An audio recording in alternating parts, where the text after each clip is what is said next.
네, 안녕하세요. 제가 오늘은 이제 영한 공부에 대해 관련해서 이제 이 책이 좀 많이 도움이 됐었는데, 이거는 사실 제가 편입돼서 지금은 절판이에요. 근데 여기서 이제 꼭 보여드리고 싶은 게 이제 목차 부분에 해당이 되거든요.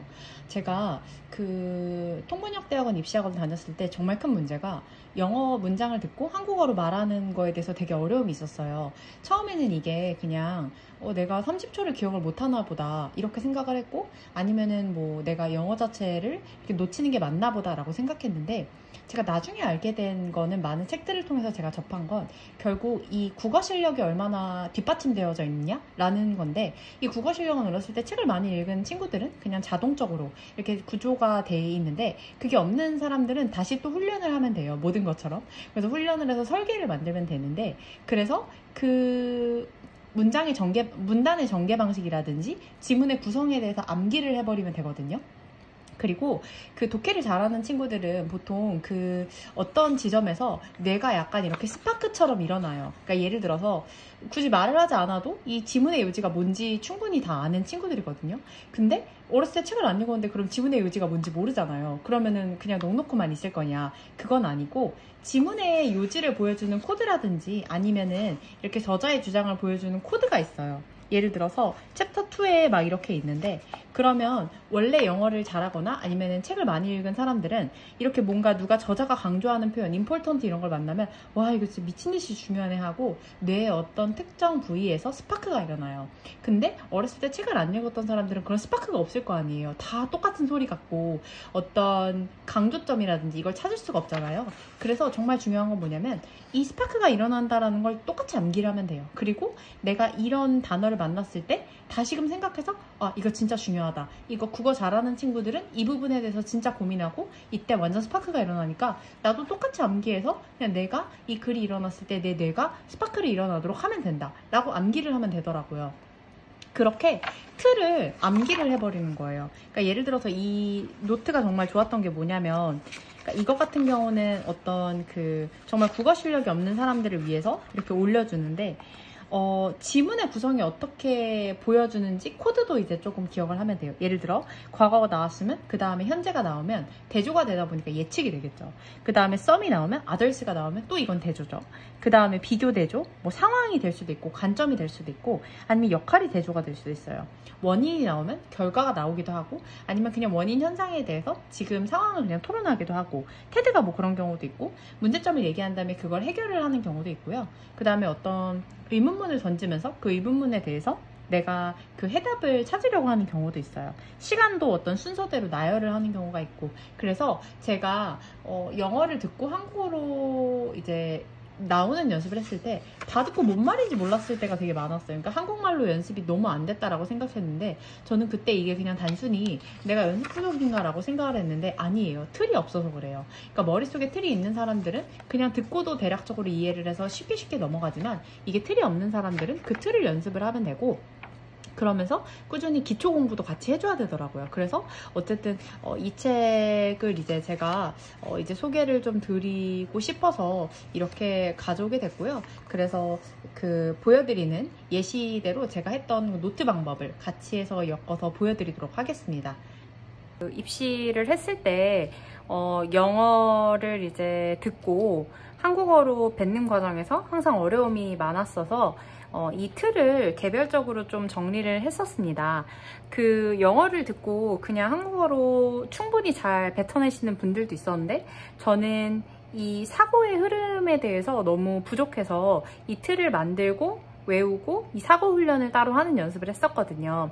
이 사고 훈련을 따로 학원에서 배웠던 것은 아니었고, 편입을 공부를 잠깐 했었는데 그때 성순이 교수님을 만났었어요. 그래서 독해 전략이라는 그때 편입학원에서 되게 유명했던 책이 있었는데, 그 독해책을 가지고서 제가 영한 공부를 하는데 도움을 같이 합쳤더니 좀 도움을 받게 돼서 이제 하게 됐습니다.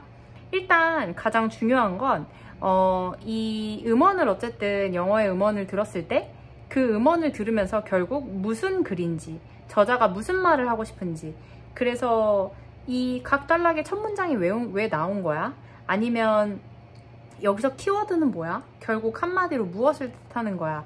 라는 것에 대해 방향을 잘 잡아야 돼요.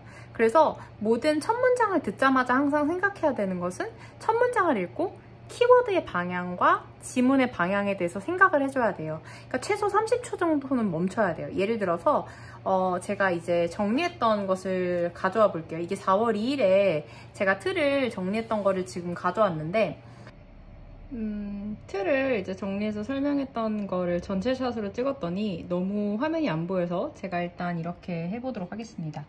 일단 첫 번째 질문에 해당하는 부분이 나와요. 그래서 이제 질문에 해당하는 부분이 나오는데 그 다음에 쭉 내려가서 보면 가장 널리 알려져 있는 것들을 보자 하고서 Let's take a look at 이렇게 나오죠. 그 다음에 두 가지 생리학적 가설들과 심리학적 가설들이 나옵니다. 그러면 앞으로의 전개 내용은 두 가지의 생리학적 가설들과 그 다음에 한 가지 심리학적 가설로 이제 구성이 될 거예요. 자, 첫 번째라고 했으니까 이거는 당연히 첫 번째 가설에 해당이 되겠고요. 이거를 이제 뭐 여기서는 반사작용 이렇게 얘기를 한 것 같아요.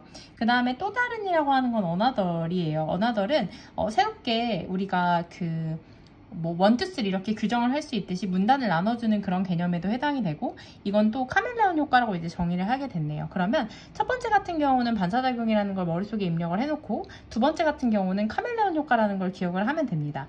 그랬을 때 this라고 하거나 which가 나왔으면 이 전체 내용을 받는다라는 생각을 해주시면 돼요. 그래서 여기서는 한번 정의를 하고 가는구나 라고 이제 봐주시면 됩니다.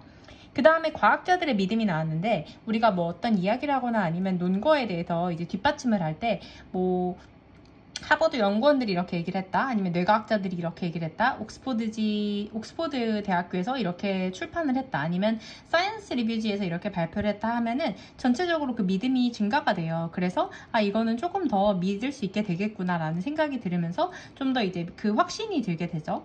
자, 그 다음에 mirror neurons are 이라고 하게 되면 이 비동사라고 하는 건 A, is, B이기 때문에 항상 어떤 정의를 나래줘요. 그래서 뉴런은 이 브레인셀이구나 라는 걸 이제 기억을 해주면 됩니다.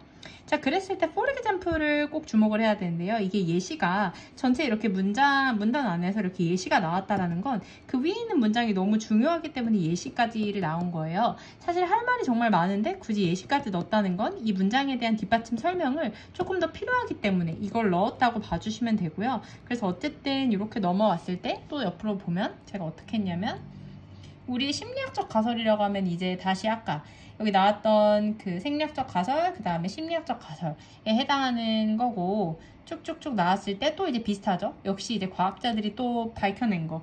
그전에는 과학자들이 믿은 거, 이번에는 발견해낸 거에 해당합니다. 그랬을 때 이 연구라고 하는 것도 역시나 요약해서 나오고요. 그 다음에 뭔가 이제 흥미로운 것이 등장한다라고 했을 때 이거에 대해서 좀 설명을 해주겠구나 라고 이제 좀 봐주시면 돼요. 그리고 쭉쭉쭉 내려와서 여전히만 한번 보면 좋을 것 같은데요. 여전히라고 하는 건 아직까지도 이 위의 내용을 반하지 않고 그대로 받는다라는 뜻이겠죠. 그랬을 때 제가 이렇게 정리를 했어요.